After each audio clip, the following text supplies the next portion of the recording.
It's just a quick little discussion on how to start and end a paper. For the intro of a paper, the intro should be relatively short. Um, and you want to accomplish two things. You want to have a hook that gets the reader interested in reading your paper, and you want to have your thesis statement and arguments. Um, you don't want the intro paragraph to be too long because you want the main thing that you want to do in the intro is identify or state what your thesis and arguments are. And I talked about that in the previous uh, video that I posted. And so the reader should leave that opening paragraph knowing what you're going to talk about very clearly for the rest of the paper. Um, and that's the most important thing by far.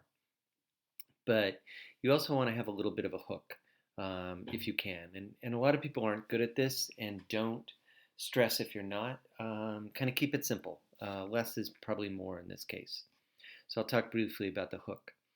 The very beginning of the paper should catch the reader's interest. You don't have to explain yourself yet. Find a little piece of your topic that will make the reader care.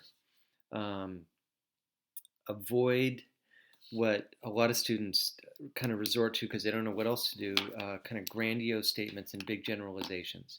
Throughout history, in times of crisis, certain individuals have stepped forward with the boldness and leadership required to save the day. John F. Kennedy was one such individual.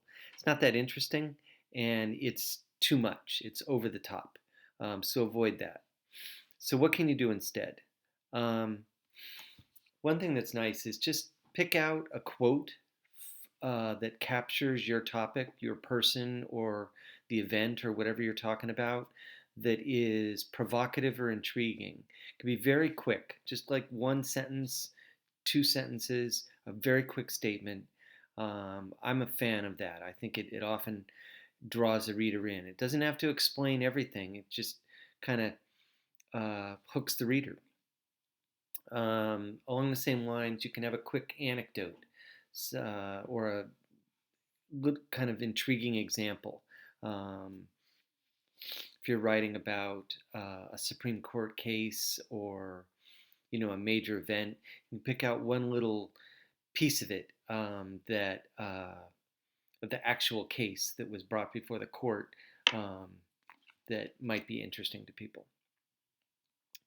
I'm less a fan of this, but you can have some sort of thought-provoking question. I think the first two are better.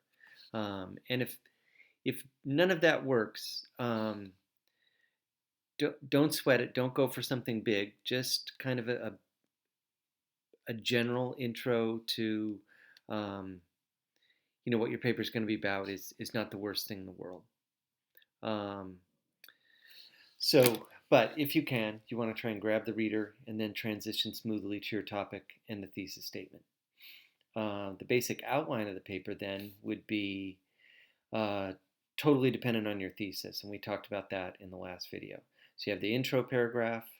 Most papers are going to need some sort of background section so the reader can understand the thesis and argument.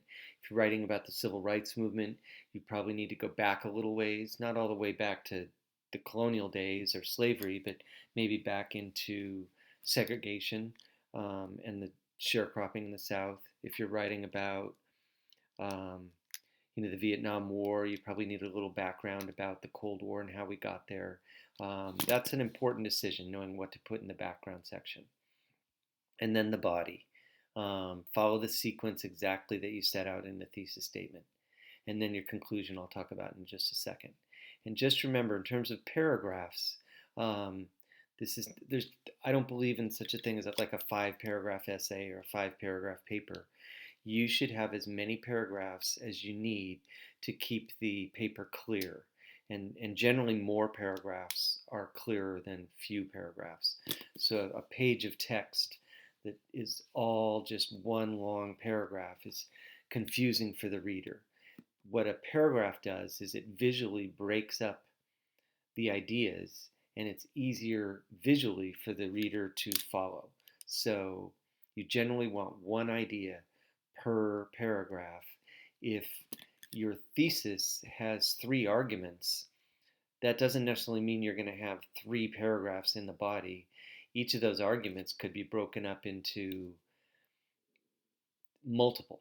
You make that decision, but just in general, um, break it up so it's one idea per paragraph. Okay, on to the conclusion. Um, Concluding a paragraph or a paper is tricky. It's hard to know what to write, and it's also the least important part of the paper. My number one piece of advice is keep it pretty short.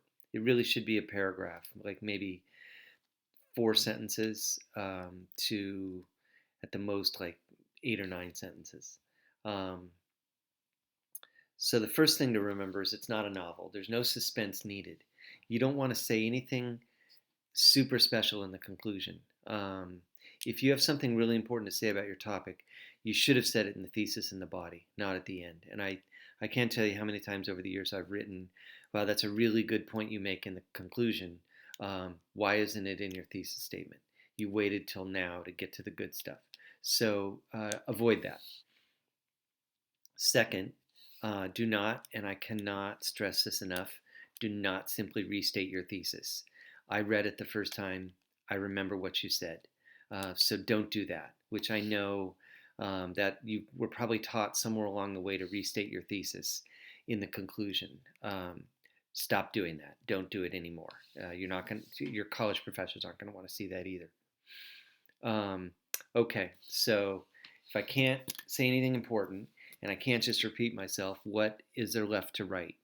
I've got some simple suggestions. Number one,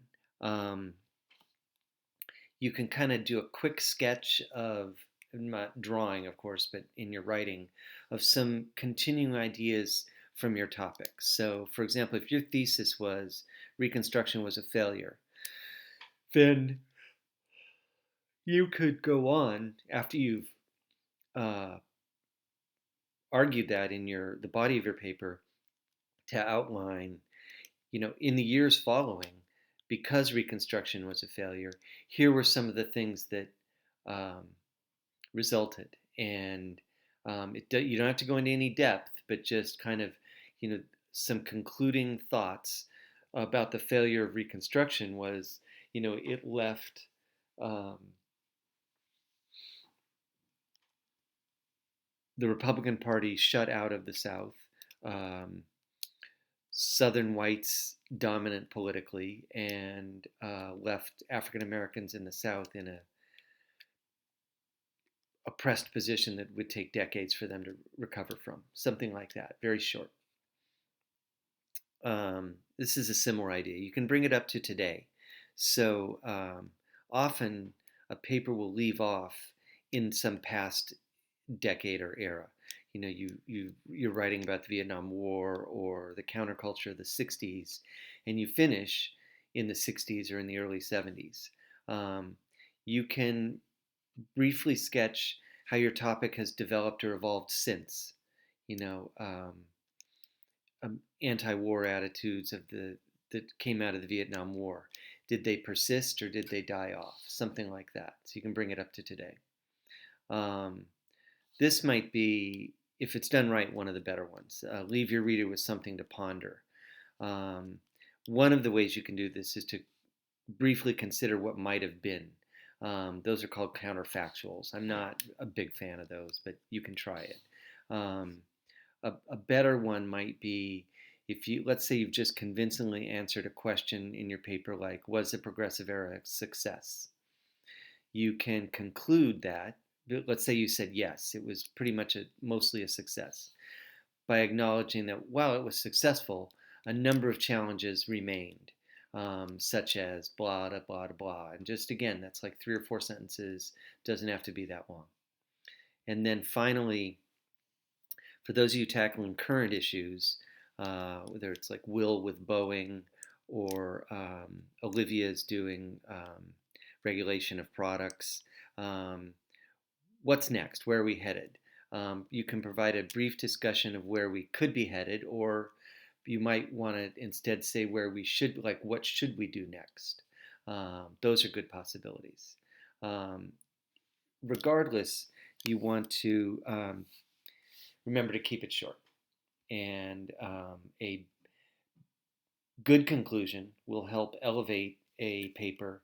A bad conclusion uh, won't ruin a paper, and a good conclusion won't save a bad paper. So it's important not to just blow it off.